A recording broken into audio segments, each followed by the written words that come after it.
Business Spotlight. Today I've got Phil Arkin and R.H. Delaney of Delarkin. Hey, guys. Hey. All right. Today we're going to talk about Delarkin. We're going to talk about your business, what makes you unique, and why people should do business with you. First question. Tell me about your business. How'd you get started? That's how we'll do it. Jump us off. Well, my family owns a mattress company that's almost 100 years old, and I was running the factory, their factory there. About 6 months in, I needed a guy. Phillip and I had worked together in the past. He was in a restaurant that I was working in. He was the world's worst bouncer, and in need of a new job. So I just needed a guy and hired him. We weren't friends. We were just two guys that got along and had worked well together in the past. 6 months after that, something like that, we were roommates, and we've been kind of inseparable ever since. Spent a lot of years in that factory learning the craft, getting really, really good at it, learning from each other, challenging each other. We quickly learned that Phillip and I have very different skill sets, very complementary skill sets. So what was cool about that is after a while, I kind of stopped being his boss, and we just decided that we were co-managers of the factory and ran a crew and everything. And over time, they wanted to go in a little bit more of a factory direct kind of direction with that. But he and I wanted more challenging stuff that really used what we were really good at, which is solving problems nobody else wants to solve, which is why we started Delarkin, which is a mattress company in a time and in a place with a really oversaturated market in one way for our product, but in another way, nobody was doing what we wanted to do. So it was kind of wide open for us. Well, Dusseldorf kicked that off. Yeah. Well, what started it originally was that we were approached by a company that wanted us to design a mattress for a proprietary type of support system. And I got an invitation, and it was kind of a casual, like, oh, you should come kind of thing, to a convention in Dusseldorf in Germany. And I bought a plane ticket, and they were, when we showed up, they were like, really, you're here? And we were like, yeah. So that gave us an opportunity to really learn where some of the unserved markets were when it came to specifically RV mattresses, and the way that they have to have special sizes, and the criteria for success is really different. And just because you do one perfectly doesn't mean you have the information to build another one perfectly. So it's always, every mattress is almost a new invention for us. What RH is omitting from this story is that when he was in Dusseldorf, I don't omit. He was approached by a company. Allegedly. He was approached by a company that was like, oh, we can't find anybody who actually has a mattress that works with this product. And he goes, oh, no, we do. Like, we built a mattress. We've got that. No problem. They're like, really? He goes, yeah. And then they're like, well, that's great. Or where are you? He tells them where we are, West Columbia. And they go, oh, we have a spot in Somerville. Could our people come out and look at it? And he goes, absolutely. Wait till I get back, so, we can have everything ready to present. But yeah, absolutely. And he goes back to his hotel that night, I'm assuming in Dusseldorf, and calls me and goes, hey, you have 2 weeks to figure out this thing that no one else in the world has figured out, because they're on their way. And I went, cool. 2 weeks ended up being a month, but then they showed up, and they were like, I forgot about that. yeah, not me. Not me. I nailed it, though. Yeah, you did. They were very happy. And so what was this? It was like just a special type of mattress, or what was the No, it was an adjustable base. Uh-huh. Like the kind that raises and and all that. But it was very, very narrow, designed specifically to fit into a small space for like trucks or boats or something, like that. Small doors and things. There's not even room to get it in. Like very, very small. Like the thing's made of like a plastic polymer. It's very light. And in order to adjust it, to compensate for the fact that it's so small, such a low profile, there's nothing underneath it. It's only about, 4 inches thick. Mm-hmm. And so in order to adjust it, they had little, pop outs that you can tighten. It's these little springs. Yeah. And they tighten or loosen, so you can create something that's firmer or softer. The difference is that most situations with a mattress interacting with the box spring, you've got the mattress is everything, and the box spring just simply makes sure that the wear and tear from your body is being evenly distributed on the mattress for maximum longevity. With this system, you had to make a mattress that works with this system to create the feel. Okay. So you basically had to assume, hey, I'm not going to have a box spring, but this mattress is only half of what this person's sleeping on. So I ended up having to make a mattress that was like, I think it ended up being 4.5 inches thick. And so that works with that system. Now it feels like one whole mattress. Okay. Yeah. I had three samples. They hated one. They thought one was okay. And then they loved frankly, the middle. So yeah. We talked a lot about how you got started. What's changed? It's been about 5 years since you really launched. Oh crap, dude. Yeah. Man, we were not ready for a successful business when we started. We thought we were. Yeah. We had some great ideas. Yeah, man. Yeah. Thankfully, it didn't work the way that we were. Yeah, you go. No. It's like everybody that starts a business. You don't start a business unless you're unreasonably optimistic and a little bit of a narcissist. Because to be able to say I'm going to start a successful business that's going to make an impact on my market, like you have to have at least a grain of narcissism to even have that thought. And so we went into it like, oh, this is going to be great. We're going to do this, this, and this. And I mean, we've been fine. Like ever since when we first started the business, we were still working at the family business and, trying to figure out how our business was different from theirs and how we could work together and how we could not conflict. And like, that was step one. But then when we finally made the jump to go full time in our business, there's never a good time for that. That's one really important thing. Like you think that you're going to be like, oh, we've got enough business to support ourselves. We'll do it. But like, it's a chicken or egg situation. So of course we went full time because we felt like we were ready to do that. And we were going to take over the world and do all of that. And it's been okay. Like we were, I don't feel like we were ever in real peril, but like there was no bottle rocket moment for any of that. It's just this slow bit by bit and then figuring out a new market that we can serve. And this one customer that's going to order a couple of mattresses a year. And then like all of the miles that you drive and the doors that you knock on and all of that stuff. Meanwhile, that was what I was doing. He's at home. He's trying to figure out, as one guy, how do I make all this stuff? How do I answer the phone, place the orders, drive hours to go pick up materials? And so you've got an entire day driving there and back. So you lost a day of production and, all of the things that go along with that. And then meanwhile, I'm handling the business side of it. So he's like, all right, do we order this now or do we order it next week? And I'm not always in a position to give a good answer. So that puts us in a position of arguing constantly, which is part of the reason that he and I get along so well. We're always arguing, so we never actually fight. We're always irritated with each other, so no one actually has to yell. Just like that perfect balance of irritation. Yeah. And it's always bleeding out at the other one. And we don't take it ever personally. Actually, I can say that. Never. We never take it personally. It's not taken personally. Yeah. Yeah. Yeah, because it's not meant personally. It's just a matter of like, these are your responsibilities. These are my responsibilities. The end goal is the same, but the responsibilities don't necessarily sync up at all timing-wise. I've got to order this material because I'm out of this, and if I can't get any more in time for this, then we can probably grab some from over here, but it's going to cost significantly more. We're already running low. And then his point is, okay, well, you did say that to me. That's true. But then I was over here doing this. It didn't get written down. So now it's lost. So now I need to figure this out. And in the meantime, I've got to figure this out because we don't have the material.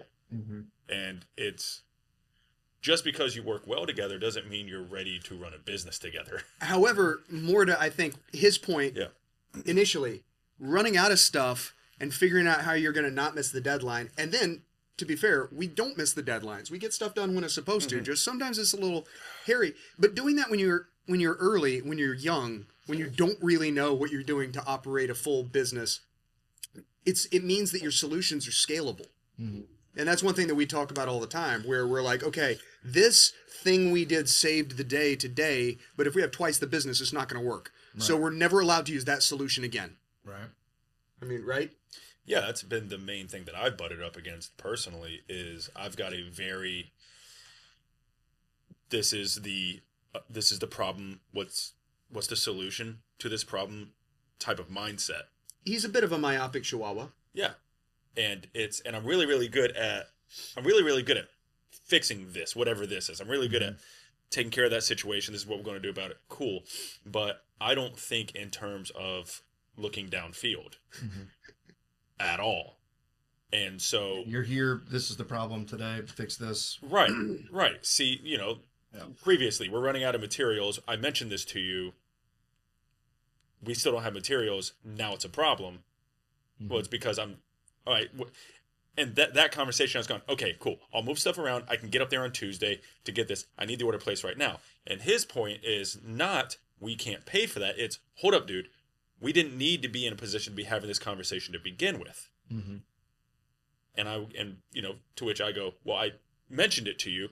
It was brought up. And then I didn't follow up because I was working on this. That's my big thing. Didn't write it down, didn't put it on the list. But see, this is where the synergy comes in, because that's totally true.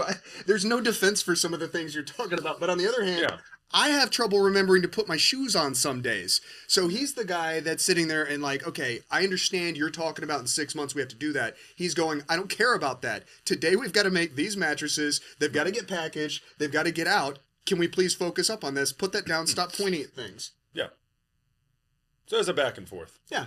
Which is why we're constantly on each other's nerves, because we're both handling a different area of the business of the day-to-day. Yeah, but we're able to navigate it because it's never personal. You can't take it personally. Mm-hmm. I'm really frustrated and pissed off at you, person, but you can't take it personally because the end goal is still for us to be successful at this. Yeah, I just can't stay mad at you. I get it. I can stay mad at him. Yeah. But he doesn't take it personally, so it's fine. As long as it's not personal. Yeah. Well, cool. So what I'm picking up on is you're basically back of the house. You're front of the house. You're doing the sales. You're doing the marketing. You're doing the production, building, and you guys kind of meet in the middle with order volume and getting materials figured out and everything. Yeah. We have 2 meetings every day. Yeah. They're generally pretty quick, and then we end up just on the phone about whatever. But we have a morning meeting about what we have to accomplish that day, and we have an evening meeting that, it started as kind of wrapping up the day, but actually what it's kind of morphed into is, we started our business because we wanted to create the type of lives for ourselves that we really wanted to have, and then we wanted to hire and be able to help our staff have that sort of thing, and do things the way that we really wanted to do them. So a big part of our evening call has been like, okay, what are you going to do to close out the day? Then what are you going to do after you're done with work? What are you going to do that's just for you, that has no real benefit outside of that?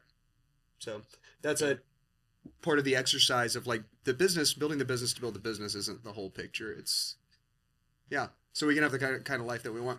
But also he and I decided a long time ago that part of our professional goals was just to work together. So yeah, well, actually it's one of the things that we initially ran into. One of the problems is that now, right, we've always worked really, really well together, because even though we're very good at different things, again, they're very complementary. Mm-hmm. So we've always worked really, really well together. What we didn't take into account is a very significant part of that was we still shared the same space. Now we don't share the same space. Okay. He's in the office, answering the phone, being on the computer and all that.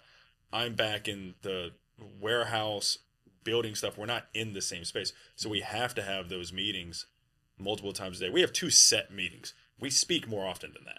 Yeah. But we have to have those meetings, or else stuff just falls off because you forget to bring it up. Because one of the things that we were so good about, again, was we were in a shared space together, and it could be like, dude, don't forget that. Yeah. And then you move on. You can't do that if you're not actually working side by side anymore. And that was, that's an example of one of those things that we didn't think about. And that took a moment to really, get that going. Yeah. Okay. I almost said grease those wheels. You can grease lots of stuff. Yeah. But then I didn't say it. Mm-hmm. Yeah. It's a good thing. All right. Yeah. So we've talked a lot about you guys and your business relationship and what's working for you. Let's talk about your target audience, your clients, customers. How have they evolved over the last couple of years? I know when you started in 2020, that was a pretty big shift in a lot of things, but including specifically to the RV. There's a lot more people. Yeah. I know, right? Yeah. Jesus. Like 2 months before.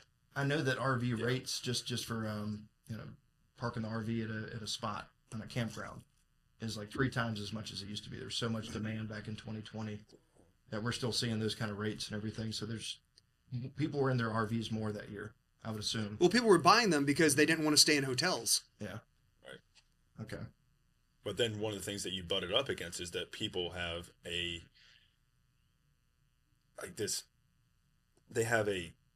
this core rejection of spending money on a mattress for their RV. There's something about it that people don't like. Oh, it's a thing I use sometimes. I can suck it up and just sleep good enough. Yeah. To which I asked the question, then why did you Google me and call me? Yeah. Obviously, you're hurting. I mean, it seems weird to me. They'd spend. I mean, what's the average RV cost? That's a big purchase. Well, it's kind of got a wide spread depending on which type of RV, that.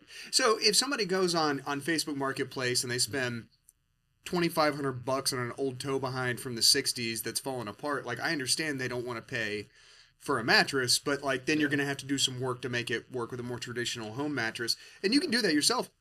If you're handy, you can DIY that. But a lot of people don't want to do that, and they still want us to make something custom for them. So it's kind of like, well, and the other thing is, I tell people who are resistant to paying the price for something custom, like I'll help you DIY that for free. Most people, when they see kind of what goes into that, they don't want to do it. That having been said, our prices are structured in such a way that like we have some pretty affordable stuff. We have some really nice top of the line stuff that you're going to spend some money on. But like our goal was to be able to make stuff affordable, but still use the highest quality materials and not cut corners on the way that it's made. So that's a problem. There is a basement to how low you can charge for a mattress and still be able to make something nice. Right. So the other thing that we run into sometimes is you'll have people that'll have a mattress that, let's say it's in between a full and a queen size, and they're like, well, why is it more expensive than a queen if it's smaller than a queen? I'm like, because none of the parts come in that size. We have to make them all that size. Got it.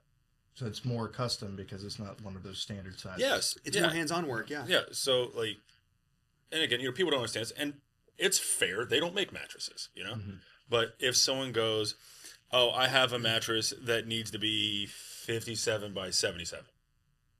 Which is a little bit smaller than a queen. A little bit smaller than a queen in both dimensions, because a queen is 59.5 by 79.5. Call it 60 by 80. Yeah. Well, the way that's made, because materials come in standard sizes, is we build a queen, and then we shave it down to the finished size, which means that we're still having to use the cost of a queen to make that. And that's the same cost of materials, but it's more labor. Yeah. Right. Yeah. Yeah. And so that, people don't like that, especially when we're talking about RV mattresses. Boat mattresses, we don't run into that much of an issue with. Well, it's a different customer too. Yeah. That has different goals. The other challenge that we came up with is, let's say that we're in South Carolina and we've got a customer in Oregon who wants to do business with us. They're already sold. They have an odd size mattress, and let's say it's not even an actual rectangle. It's an odd shape, and this person is not comfortable with the tape measure. They don't know how to tell me what the sizing is. So how do I extract that information from their brain from the other side of the country when I can't come measure it myself? Now, bearing in mind, they've got their credit card in their hands. If I can get that information, I can get the order. Yeah. So then that became a challenge of figuring out exactly how to do it, which we did. We figured out how to do that. But one of the cool things that came from that is that meant that we found out that a lot of the people at the RV dealerships that are buying replacement mattresses for a unit that either they took in on a trade or is already sold or whatever, that they were, for them to be able to place the order, they would have these giant like phone book looking books, like huge thick things where they would have to kind of Google a SKU for every possible permutation of a mattress. It would take them forever to be able to find it. And a lot of people found that it was so easy to order from us because we already had a process of getting the information for the sizing. They were like, you guys are more expensive than some of the people I can just order from. But when you consider how quick it is to order, you're actually not more expensive because we're not paying a guy to figure out what SKU it is and that sort of thing. Okay. Yeah. So that's interesting. So I never would have thought about that, but you sell your RV or you trade it in, you got a bed in it. It's not like a car where, you've got upholstery, but it's upholstery. You clean it. It's a bed. Yeah. So is that like a requirement? Do they have to replace the bed, or is that kind of sometimes they do, sometimes they don't? No, Camping World does. Some can't. Yeah, I was gonna say some companies. Okay. Camping World does. Yeah. Yeah, to their credit. Yeah. I would expect, especially if it's like and again, if it's that like trail behind. What did you say? 1960 kind of trailer camping thing. An old beater, you know. Some of the things that come out of those Good. Gross. Well, It's I mean, so gross. you picture this. It's not only is it a little tow behind that's not in the greatest condition. Somebody's had it parked on their like hunting land for 15 years. Yeah. And you've had unwashed people that have been out in the woods for a week going and staying in it, and now like I don't want that mattress. Has it been Right. climate controlled? There's Yeah. everything under the sun growing in that thing. In it, not even on it. In it. Yeah, that makes sense. Treating it like a all right, Prius. so if you buy a used RV, that needs to be your first purchase. That was a great other guy's reference. Yeah, thanks. That was a great one. And this is from Camping World. Well, here's the thing though.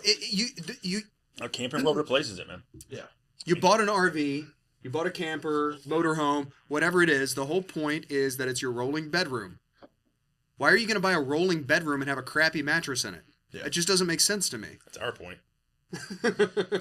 I mean, if all you need is a place to sleep, then I mean, throw the mattress away. Just sleep on the platform. Actually, it's probably going to be more comfortable than some of those awful things that. So this is the other problem that people run into with these RVs when they want to buy a replacement. So an engineer is going to design the thing, and he's going to design the bedroom, and he's going to design the space so that, let's say, for example, a bathroom door has to open through the mattress. So he's going to remove a corner of the mattress. It's an odd size, odd shape. They're going to order a whole minimum order, whatever it might be, from container load, half a container load, whatever they need from China, typically. And that's all the ones that are going to be made for that size and shape. So you can't just go on and order another one. It's not like ordering a queen. So it is custom, and it's got to be made just for you. There's no more of them sitting in a warehouse for you to purchase. Yeah. Yeah, but people want their custom stuff cheap. Yeah, well. That was one of my favorite things I ever heard. Custom, tell I somebody. want it quick, and I want it cheap. Right? That was it. Yeah. He was like, You pick he's two like, of those. You can pick two of those things. Right. Yeah. Custom, cheap, quick. Pick two. Yeah. I like that. So yeah, what are some of the more common, I guess, questions and objectives or objections that you're getting from your prospects? That's all you. That's all you. Well, so first of all, you talk price, and I always tell people before we get into that, I say that I'm going to give you a lower priced option. It's another company I have nothing to do with, but they do a good job. It is a lower price point, but they don't do what we do. So maybe call them and ask your questions to them too. So that would be the number one objection. Number two would be, which is a really good question. I bought this RV and I'm going to keep it for maybe 5 years. But your mattress is warranted for 10 years. So why would I want to buy a 10-year mattress for a 5-year purchase like that? One of the things that we do that's really cool is for a nominal price, we can resize a mattress. Mm-hmm. So you buy it for this RV, and then your next one's a different size. There's some logistical issues of getting it to us and all that, but we've got systems for all of that too. And we can make it bigger, make it smaller. Phillip, he does, particularly on our top of the line, there's a lot of variations on what's going to go in it, what the layers are, and the overall feel. Yeah. But he keeps really good notes on what he did. So 5 years later, he's going to know how he built your mattress, and he can build sort of a mattress extender for it. No, I didn't used to. That's back to that earlier topic. One of those, like learning what to do things. Yeah. Write it down every time. Yeah. You're not going to remember it. Turns out I'm not going to remember it. He's the best mattress builder in America. So typically he's going to come up with the same solution twice. But like good note taking is good note taking. Yeah. But you would think, as a layperson, that if he's going to build a new, let's say 5-inch wider piece of your mattress and attach it to the side, that it would maybe lower the quality because there's a seam in it. But what we do is our process for doing that makes it where it's undetectable. It doesn't lower the quality. It doesn't lower the durability. And we can still comfortably warranty that for 10 years. Now, the other thing, I tell people this all the time. If I get somebody on the phone and I start doing some salesman stuff to just try to run a card and they're not going to be happy later, with a small, low volume, handmade business like ours, it doesn't help me one bit to sell a mattress that's going to be returned or that's going to get me a bad review. So we're not selling thousands of units. We're selling, some a week. So some of these big claims that I make, I have to be able to back them up, or I have to trust him to back them up, or we wouldn't be in business still if we were doing that. Yeah. You just can't absorb the losses. I remember I had one guy ask me, it was the most obnoxious question anyone had asked me before, and I ended up not selling this guy a mattress because I fairly quickly identified, I don't want to sell you a mattress because you're going to be blowing my phone up because all of our customers have our cell phone numbers. Yeah. But he goes, so I hear you on the warranty, and that's a great sounding warranty. But let me ask you something. What happens? You have a 10-year warranty on your mattress. What happens if in 4 years after I buy your mattress, you guys have closed? Mm-hmm. And I went, you run that risk with every business. Yeah, literally anything you buy. Literally every single time you purchase something, you run that. What are you getting at? Look at some of the giant companies that have gone out of business since 2020. It's like, want if I go out of business guarantee? Like, that was what do you want me to do? Like, and we were what does that look like? Right, and we were speaking on my cell phone, and I was like, this guy has my number, so I very quickly was like, I think you should look at these people. Like, just go. Yeah. That's one of those rare occurrences where you send them to your favorite competitor. Yeah. Actually sent him to the other company. Oh, yeah. Yeah. They have me to thank for that. You know what's funny about that other company too, though, and like when I refer people, and I never. So first of all, on occasion I lose a sale to a small local business because somebody's in Iowa or whatever. Yeah. I am never mad about losing a sale to a small, because that's where we come from. That's my family, you know. So that's all good.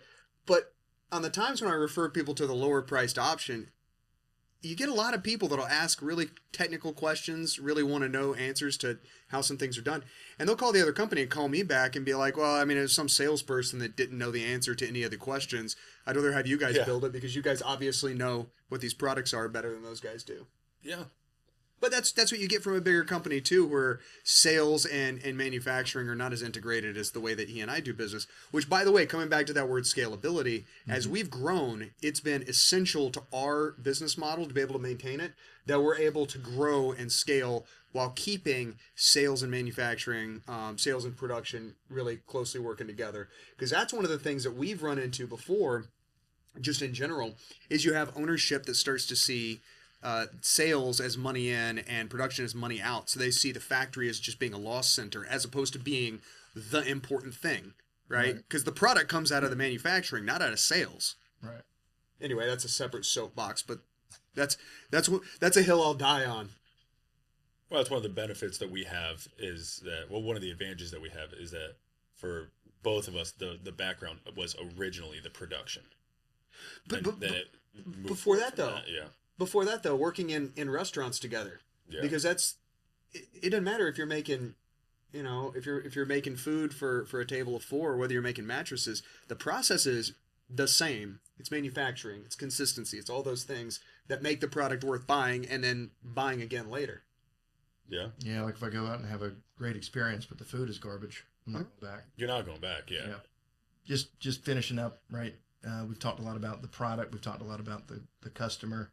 I like what you said about the production, the manufacturing really being the value of what's making you guys different than other mattress manufacturers. You haven't been able to see, I know you do commercial and personal, but you haven't really been able to see that 10-year purchase come back. Right. You've been in business less than 10 years as Delarkin. Hopefully that comes back to benefit you at some point. I think it will, but not until 10 years. Yeah, because I don't want to be fulfilling warranties. Right. But how do you do on the referral side? Like, are you? Can I talk about the warranty before we move on from that? Yeah, it's a good where you're going. But here's the thing about it though: these mattresses that we're building now, we, mostly him, designed a lot of these mattresses or variations on them for the home bedding market 15 years ago.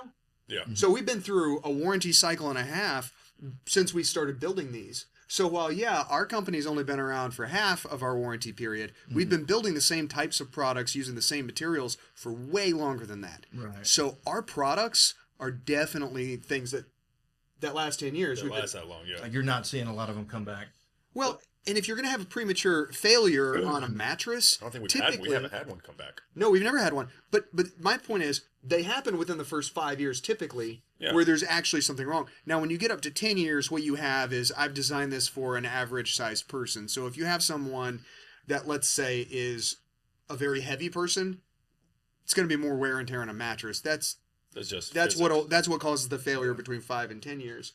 But the way that we make our products, the fact that we make them out of good materials, the way that he attaches the layers to each other so nothing shifts and moves, it's pretty bulletproof the way that we do these. Yeah. I never thought of that, but I guess it would be a lot different if you have like a married couple, 2 people in a bed, than if you just have somebody single sleeping in a bed. Not really. No. Well, so what I tell people, because with our with our like top of the line mattresses, it comes with like a consultation with me to really dial in what you're looking for.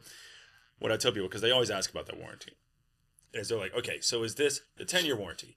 Is this? There's no way the mattress is going to feel exactly the way it feels. And I'm like, no, you're right. It's not going to feel the way it feels when it shows up at your door. The 10-year warranty means that for 10 whole years, you have a reasonable expectation that that mattress is going to be very comfortable for you. Yeah. Your body's going to change over the course of 10 years. The mattress is going to change over the course of 10 years. They're going to change together, and it's still going to be just as comfortable for you for 10 years. Well, in the next 10 years, at some point, you're going to pick a box up wrong, and your back is always a little different after that. Yeah.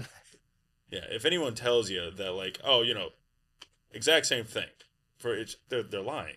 They're just, and then stuff the doesn't other one work that way. The other one that kills me is it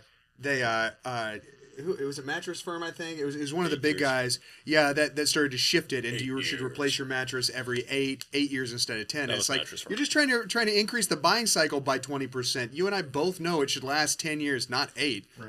I mean, we could build a mattress that would fail after 8 years if that's what the customer wants, but most people don't. Right. And that's just what you're saying is that there's a minor, negligible amount of change. There's an acceptable range of, okay, this will change. Right. It might sag just a little itty bitty bit, especially if you're heavy and you sleep in the same damn spot for 10 years. Okay, there might be minor stuff, but it overall it holds up. Yeah. It stands the test of time. Yeah, it should be 10 years before you go, man, I need a new bed. It should be. Like at least 10. At least 10, yeah. Okay. I mean, it's funny because there's a lot of businesses that they're not thinking 10 years down the road. Their product needs to neither last am I. days, weeks, months. Yeah, neither am I. He is. Yeah. Okay. Back to the referral thing. Yeah. So I mean, obviously we talked about the warranty cycle, but referrals, like, do you guys get a lot of referrals? From your clients? Yeah. That's so cool. Here's what's funny is cool. It's happening now. It's hard to reach these customers because there's so many different ways that someone could Google, I want a mattress that's an odd size for my boat /RV /antique bed /whatever. Yeah. And but what you find is that it's not like RV people that make the referrals to other RV people. I mean, sometimes, but it's typically more niche than that. It would be like somebody has this one variation on a Sprinter van, and there's this one Facebook group with 40 members. I know who you're talking about, and I love that guy. Yeah, Jim Lozon, we love you. Yeah, he's Jim Lozon is just yeah. No, we get anyways, this he one refers everybody. It's this one like niche. He's our every business has a Joe Lozon. Is that what you said? Jim Lozon. Yeah. And you're just internally grateful for that guy. Dude, he'll just post on Facebook he'll just post again like still love the mattress. And so you have like these 40 people, and then you have like 5 or 10 out of the 40 end up calling over the next year. So for the sake of referrals, there's a lot of really, really niche markets, but those people talk to each other. I'll also say this though, for our top of the line product, so you get some people that are just going to completely bulk. So our top of the line product ends up being on average, depending on the size, somewhere between $3,000 and $3,500. Now, if you've been in a mattress store recently, you know that that's not a bad price for a really nice mattress anyway, let alone custom. But that's the one that Phillip builds, and we guarantee the custom, that it's just for you, just for your body. Phillip can build a mattress for that old sports injury that you had 30 years ago or whatever. That's what he does. So anyway, it goes back to that whole point of if I say that and I'm not telling you the truth, then I'm going to get myself in trouble. So there'd be no point in me selling that unless I knew for a fact he can do it 100% of the time. So you have a lot of people that want the really top of the line because this is their vacation home on wheels, right? And they buy it, and then they end up sort of referring themselves, where they end up calling back 6 months later, like, we just got back home from this long cross-country trip, and now we're not sleeping comfortably. We're spoiled, used to the mattress and the RV. Now we need one just like it for at home. Okay. That's why note taking is important. Yeah. Gotcha.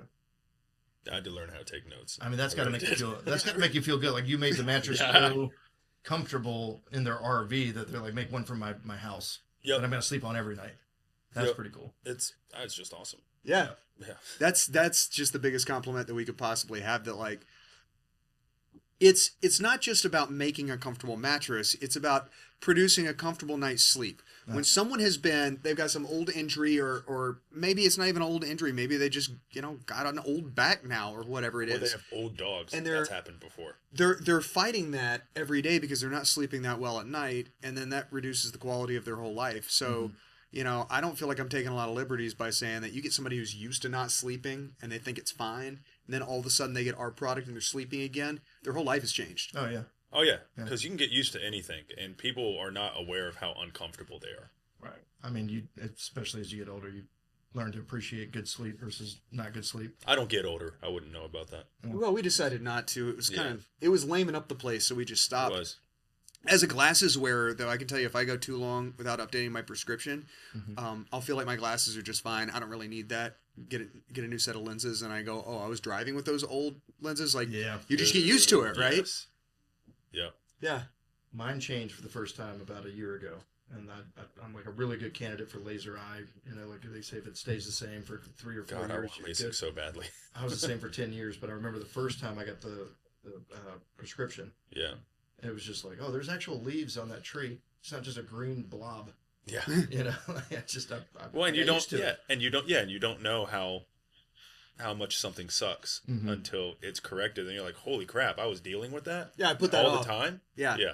Yeah, that's the other thing. People think putting off a mattress, like, oh, like I get if you're like behind on your mortgage or something, maybe it's not time to buy a mattress. But lacking that, people don't understand how getting a mattress that's made just for you and your body is like. You think you can put it off 6 months, and you can, but once you do, you're like, I should have bought it when I first started thinking about it. Yeah. Yeah. Well, no, what's cool is, like, as we're talking, I keep hearing, he's the best mattress builder in America. That's because he's I am. building. It's true, he is. Mattresses. I am. I think people think, and I'm guilty of this too, that there's like some factory like where you're pressing these things out of a mold. Most of the time. Yeah. If you're not doing it by hand, yeah. But it's the same thing for cabinetry, right? Like cabinets get made either by a carpenter because it needed. So, can I? Do you think? Okay, all right. So, like off-the-shelf cabinets from Lowe's are being made in so many different sizes and shapes now. There's very rarely a reason that you need to have custom-built cabinets, and if you do, it's because something's so weird it's not going to fit off the shelf, and you're going to have a craftsman that's going to take each little piece and fit it. But the ones that are made that fill up the shelves at a Lowe's or at an IKEA or whatever are made like that, where they come off an assembly line. It's predominantly automated, right? Hopefully there's some quality control in there, but like you're not having a guy cut and fit each individual piece. When you're hiring us for an RV mattress or something with an odd shape, you're hiring the craftsman to be able to get all of those pieces so the fitment's just perfect. The advantage to what we do, if it's not an odd size, and the reason that people would still want to use us is because of that's where you're getting away from the science, you're getting more into the art of mattress making, which is the biggest thing that he does. Like there's plenty of other mattress makers that could hit sizing as well as he does. Yeah. But what he does is he's able to ask people questions, almost read their mind and be able to figure out where it hurts and be able to put it together. But that happens because out of our circle of professionals that we interact with on a daily basis are, doctors, chiropractors, clinicians of a number of, and we all talk about these things, about like the things that we ran into and what the solution was to it and how to relieve pressure and all this kind of stuff. So like, how do you help somebody? Let's say they've got back pain versus like neck pain. What would be the difference in how you build a mattress for different scenarios? If it's the neck or the back. No, I'm not doing that. That depends on a number of things. Not the least of which is body type. So you got like, what's your weight and height ratio? What's your body weight distribution? Like. He would not ask the question that way, though. Right. I'd be a lot nicer about it than that. But like, overweight men tend to carry their, weight in their gut. Overweight women, it goes to their hips and their chest a lot more often. So you're lying on your mattress differently. Do you sleep on your back or on your side? There's any number of things that can go there. But I mean, there are different. All right. If you take the exact same grade and firmness of foam, all right, and you take a 5-inch block of that foam, and then you take 5 1-inch sheets of that foam, and you attach them together. So they're not separate. Now they're attached to one another. 5 1-inch sheets or just one big block. So it's basically 2 blocks. They're just made out of different layers. Right. Yeah. But same grade, same everything. They compress differently. Because of the air between those sheets. Mm-hmm. Similar situation, well, same type of thing. You take a 5-inch block, you take 5 1-inch sheets, and then you take a 3-inch block with 2 1-inch sheets. It compresses differently. It all and that's the most basic way of explaining, like, all these things matter when you're talking about someone needing help with something. Yeah. So you can have the exact same material and amount of material, but the way that you put it together, the way it's structured, the order that it changes things. Okay. Yeah. And, I would have never thought that. Yeah. I would have never even thought that was. There's a lot of I can't give a black and white answer regarding if someone goes, hey, I've got hip pain and my wife has back pain. Mm-hmm. I can't give a black and white answer regarding, this is how I would adjust for this is how I would adjust for that. There are so many questions. Have you recently had any surgeries? Do you have any upcoming surgeries? Because if you have an upcoming surgery, I'm not making you a mattress right now. Mm-hmm. I'm happy for us to sell you a mattress, and then once you're on your way to recovery from your surgery, sweet, let's go ahead and start making your mattress. That's got to be unique. I got to assume that most mattress companies are not going to do that. Well, they're not going to give that advice either. Well, they're also not going to ask those questions. Another example, pregnant women. I'm uncomfortable because I'm pregnant right now. And we're like, yeah, but you're not going to be pregnant in 4 months and you're going to have a pregnant person mattress. Right. So we can fix it for you, but let's understand, we're going to have to do a rework or sell you a new one in a couple of months. If you can afford it, great. You're going to be really comfortable. Yeah, but happy to do it for you, but, let's give good advice up front. Yeah, but we want to do right by people because if we do something dishonest to make a sale right now, that gives us, I don't know, let's say $2,000. Yeah. Cool. That's not changing anyone's life. You know what I mean? But if we're honest about this, and we can probably still make the sale, because frankly, one of the things that I've learned, that we both learned from this, and I'll speak for both of us because we've spoken about this many times, the majority of people appreciate you just talking to them like they're people. Yeah. They don't want you to convince me, sell me on this. It's one of those like, hey, what's the information? Yeah. If we're honest, and you don't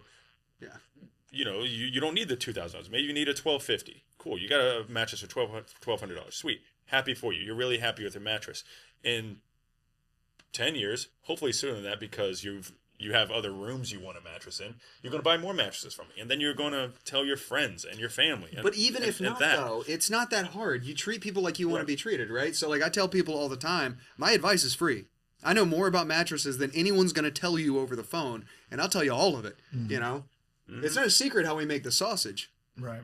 If you want us to make it, then you got to hire us for it. But yeah, it's funny though about that consultation. So the way that it works is I'll sell a mattress to a person, typically over the phone, and I'll explain our process. Philip's going to call you. And then, by the way, this mattress is called the Oasis. It's called the Oasis. Yeah, that mattress is called the. Important information. In case anyone wants to know, it's called the Oasis. Yeah. And I have another thing I want to say about that in just a second, about the custom sizing thing. But so a lot of the time I'll talk to somebody and we'll agree on a process and a price point. They want the top of the line. Okay, Philip's going to call you. He'll call you tomorrow, whatever.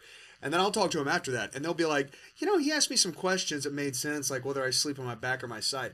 He asked me some weird questions. And I'm like, don't worry about it. He knows what he's doing.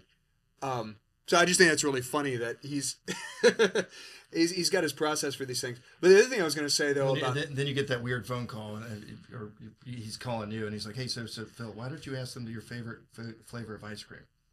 And he's got to then just justify why that was relevant for making the mattress. Well, that's actually really simple, because a lot of the coolant that they put in memory foam now, the gel coolant is minty smelling.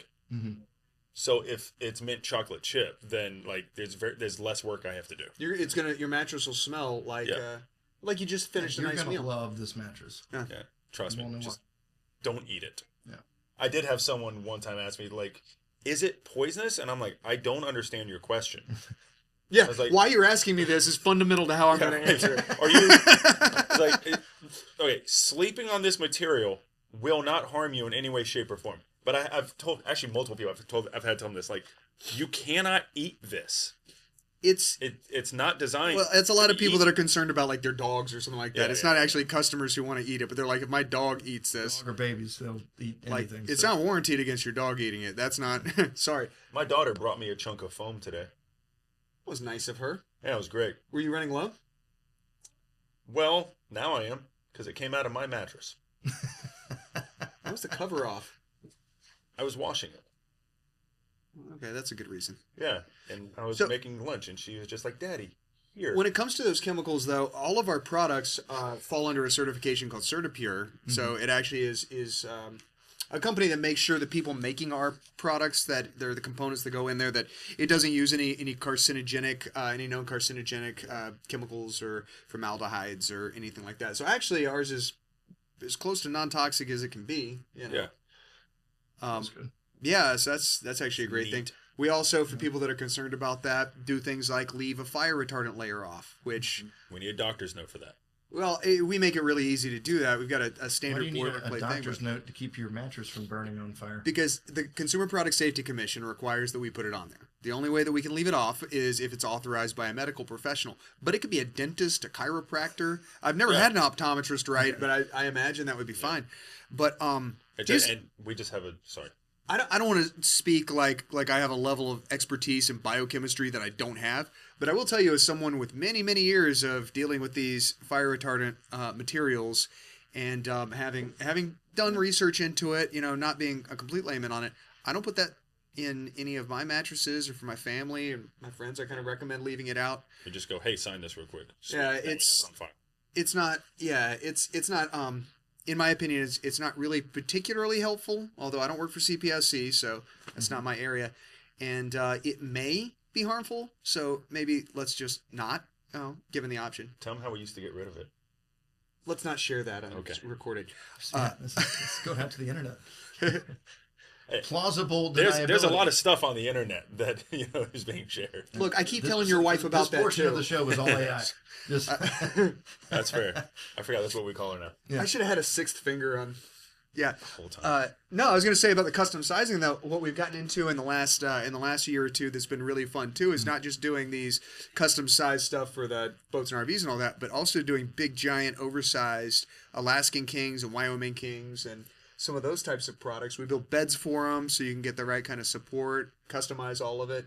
And to me, if you're going to buy something that's going to be that massive and you're going to pay for that much material, I say just go ahead and spring for the consultation too, and make something that not only will fit you and all your kids and your dogs and your parakeet and whatever it is that you've got going, but also be able to have that next level comfort.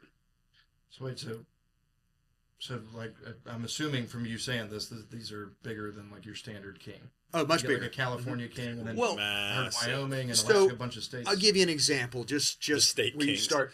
A lot of people. So he's 6'4". I'm 6 feet. I fit on a king size mattress just fine. He gets a little tight on a king size mattress and can hang off the end a little bit. So he would like, say, a California king, which is a little bit longer than a king.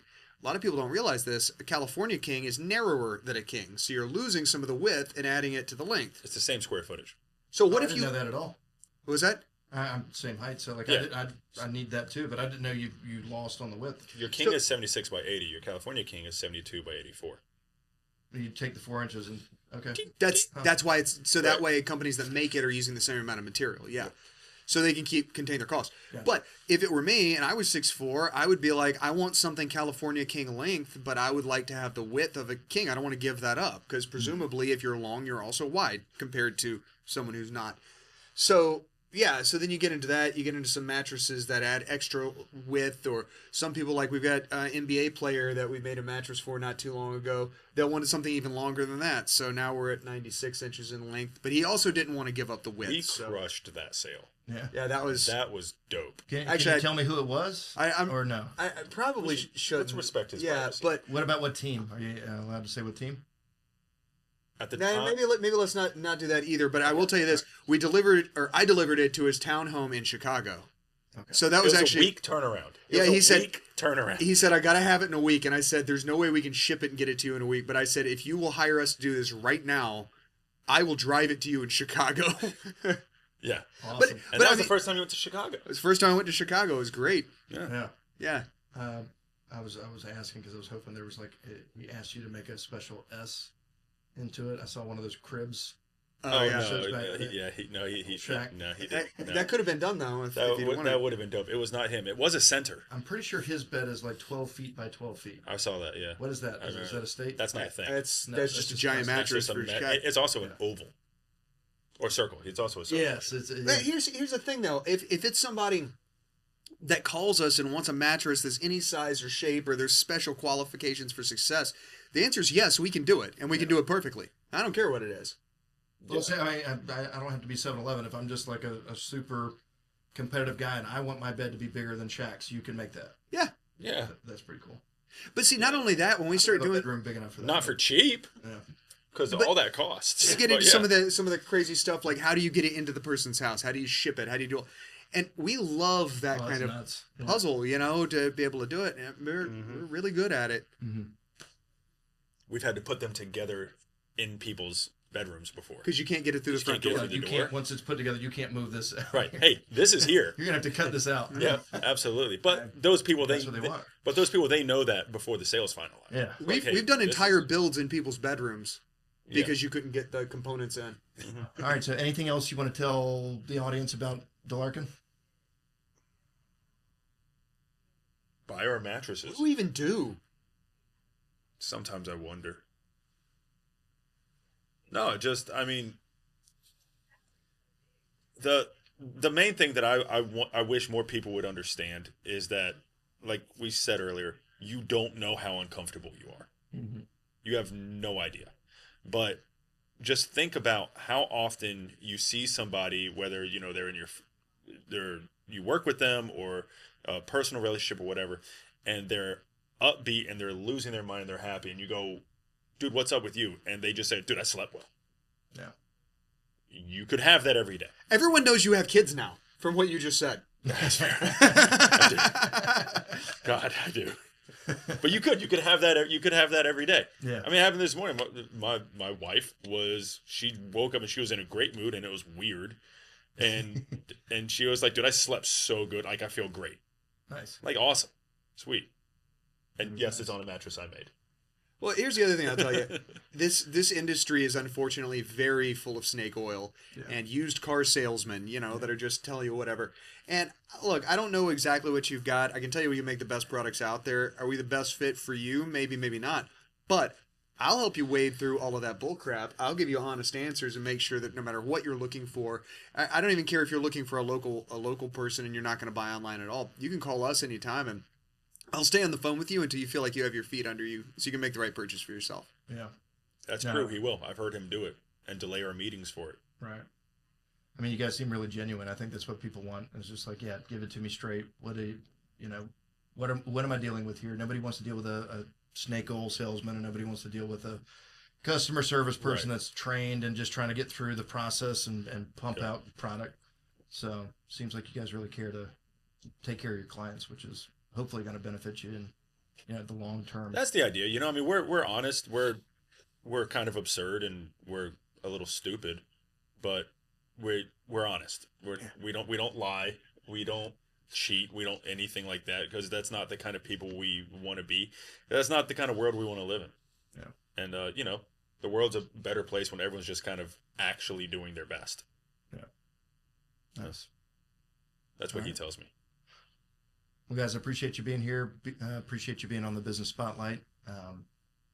For those of you that have made it through this entire video, thank you. Be sure to like, subscribe, comment, and everything else you can on social media. We appreciate you. Cheers. I just drank his. What? I'm out. That's why you let us drop.